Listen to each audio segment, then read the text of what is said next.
Chekhov 27, and I have an announcement to make. That is why I am wearing the turtle costume of announcements. Tremble in fear of my beautiful shell. However, you need not tremble in fear at my new Patreon, which you can support by clicking the link in the description. Although it is not at all required, anyone who donates will receive access to the Patreon exclusive Discord server, a thank you credit in every video, as well as exclusive behind the scenes content. Alright, that's enough advertising. Let's get fucking started. If you guys are anything like me, you get bored fairly quickly after drinking a gallon of horse tranquilizer and masturbating into a bathtub filled with German immigrants that you met at the local bakery. And whenever I'm bored, I like to go on Steam and type the thing that I most desire into the search engine. And that's when I noticed the soundtrack for a game called Sex with Stalin. Clearly, this must be a joke. Perhaps it is Kanye's new mixtape. But then I clicked and saw that it was all too real. I could feel the blood leaving my fingers and going into my cock. I clicked the link for the full game and watched the trailer, which only proved that my prayers had finally been answered. Sex with Stalin is a game that is frankly too good for you. And I'm not singling anyone out here. It's too good for me, too. None of us truly deserve to play such a masterpiece. And the Russian Communist Party knew that, as they called for the arrest of the development team. But these are new age communists who have been tainted by the salted cum of Jeff Bezos. But I am a real communist who drinks the raw, unprocessed cum of the working class. And I can say without a shadow of a doubt that this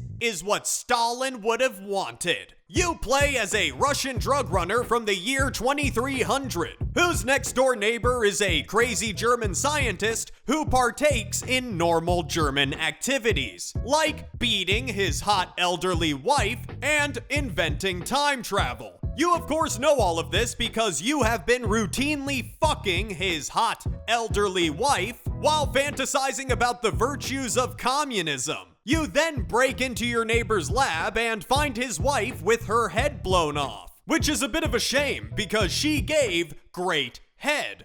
The Lord giveth, and the Lord truly taketh away. The fuck, Lord? But there is no time to mourn, as that German motherfucker could be anywhere. And I really don't want him to find the Jewish communist who fucked his wife. So, you enter the time machine and travel back in time. And you of course do all of this completely naked. Because the future has truly become a dystopian landscape, in which all of the clothing is no longer made by starving children in third world countries. It's now produced by selfish adults who can argue for terrible things like healthcare and increased wages. So now you have to pay $10 for that shirt. And I would rather get fucked by a gorilla than have to wear these poorly made garments. Adult hands are simply too big and lack the tight precision that comes with the hands of enslaved Cambodian children. The time machine conveniently drops you in front of Stalin's desk. Now, while this is a game in which you can have hardcore anal sex with Joseph Stalin, it's also a game where you can convince Stalin to make thousands of clones of Adolf Hitler for the explicit purpose of allowing the public to engage in a pure systemic form of Hitler rape, so that men no longer beat their wives. You can actually do pretty much anything. Hell, you can even try to kill Stalin if you want to, but don't worry,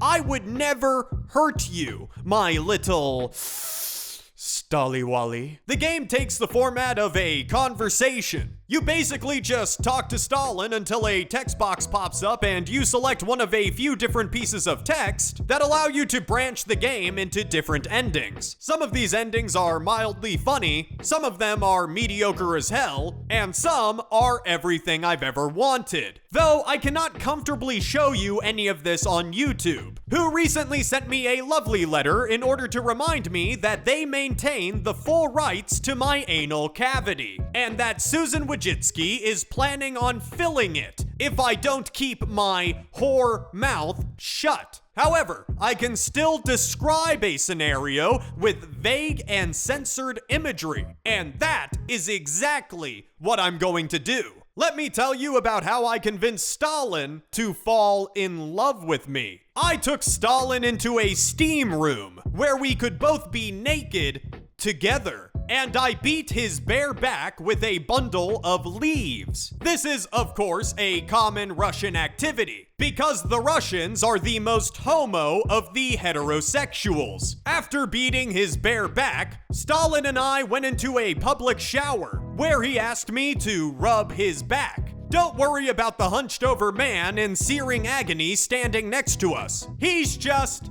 masturbating. After I finished rubbing Stalin's back, he turned around and told me that he has fallen deeply in love with me because I know how to rub a man's back the right way, thanks to my many years of training, which I did in the Vatican. Stalin then insisted that we run away together because no one in Russia would understand our love. But I knew that I could never satisfy him properly in my current form. So I performed an at-home version of gender reassignment surgery, by which I mean I ripped off my own cock in Stalin's office with my bare hands so that we could be together forever. It was at this point I realized that someone has been reading my fucking diary. Now, after all of this, do I recommend the game?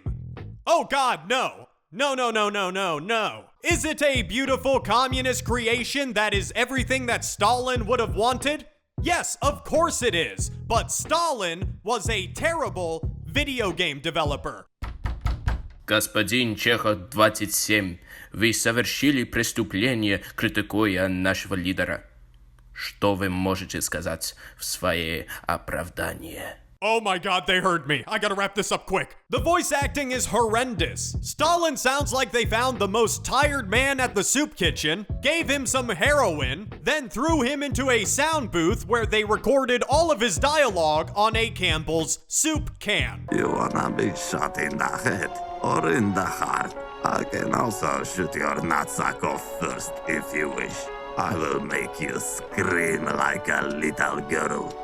The game itself is not engaging, unless you enjoy listening to said homeless man talk for hours on end about meaningless nonsense, only for it to end with a video of him shitting into a bowl and forcing someone to eat his shit. This is the video game equivalent of a gag book that you would buy as a gift for your friend that is leaving for college. They will open it once and never again. They will then seek out your pet hamster and attempt to stick their finger into its asshole as revenge. There is genuinely no reason that this should be a game. It would probably be better off as a YouTube series for small and stupid children. Any humor that you experience in this game is purely gained through the shock value of it all. And after seeing one or two shocking clips, the rest of them lose any and all comedic value. So, I strongly recommend that you do not play this game. I'm not even gonna give it a score. I just recommend that you do anything else besides playing this game, like reading or masturbating to pictures of the Queen. And for the love of God,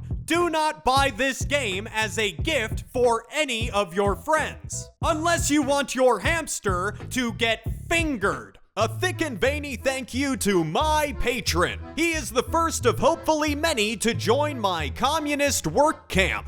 I mean, cherry orchard. But until more of you get here, he will be toiling his tiny feminine hands away in my cherry orchard for the good of the Communist Party.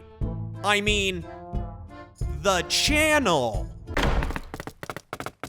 Убей его! Guys, you know I love Stalin, but he can't be great at everything. Да ты что? Как ты смеешь, скотина такая? Ow, fuck! Ow, fuck! Hey guys, the KGB was voiced by my endlessly talented friend, Alan. Hey, not the face! Not the fucking face, man! Relax! Ow, fuck! He's on Twitter and Instagram, and he is definitely worth a follow. Links are in the description. Ow, fuck, man! Fuck, that fucking hurt! Нажимай его яички. Wait, what did he just say?